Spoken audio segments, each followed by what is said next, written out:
America is the greatest country in the world, able to rise and conquer all challenges that we face, but yet the issue of racial equality is a social barrier that America has yet to overcome.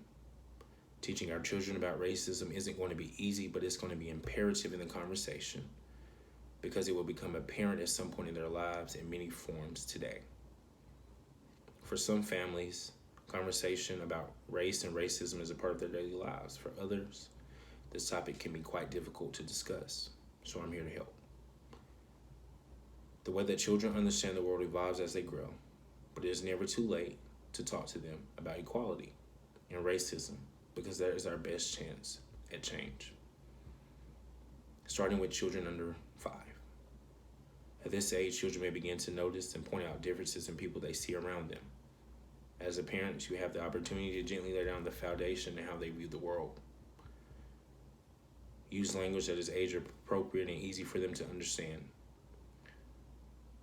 Make them recognize and celebrate differences. If your child asks about someone's skin color, you can use this as an opportunity to acknowledge that people do indeed look different, but to point out things that we have in common. You could say, well, we are all human, but we are unique. Isn't that amazing? Be open. Make it clear so they always come to you with their questions. Encourage them to come to you with them. If the children point out people who look different as a young child can often be from curiosity. Avoid shushing them. This will have them start to believe that this is a taboo topic, forbidden from talking about, and they will hide their questions. Use fairness. Children, especially those around 5, tend to understand the concept of fairness quite well.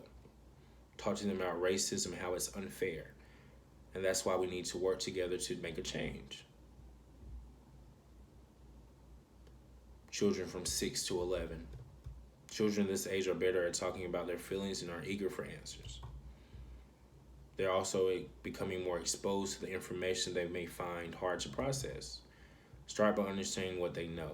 Be curious. Ask them questions. Listening and asking them questions is the first step. For example, you can ask them what they're hearing at school, on television, or on social media. That's the majority of where we get our information from. Discuss the media together. Social media and the internet may be one of your children's main sources of information. Show interest in what they are reading and the conversations they are having online.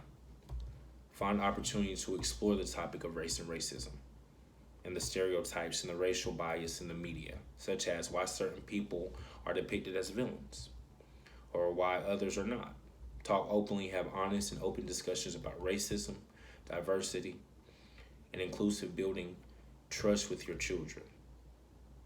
It encourages them again to come to you with questions that they may have about race or racism. If they see you as a trusted source of advice, then they're likely to engage you with this on this topic and more. 12 to 18. Teenagers are able to understand abstract concepts more clearly and express their views. Know what they know.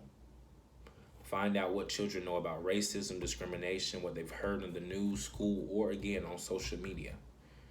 Ask questions, find opportunities to explore the conversation with the children about race or racism. Ask what they think and introduce them to the differences and perspectives to help them expand their understanding so that they may have a different outlook than they did before.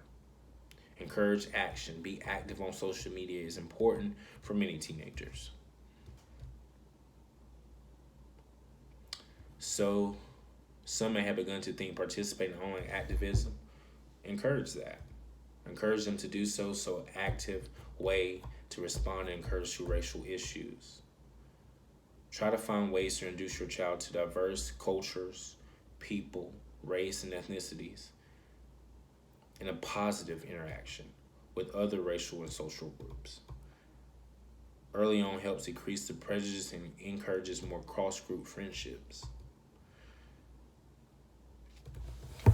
Overall, the generalized theme here is communication.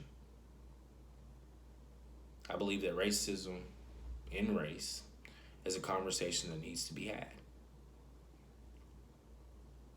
Because it's such a touchy and messy topic, it's avoided, it's swept under the rug, and hopefully forgotten about. That's not the case.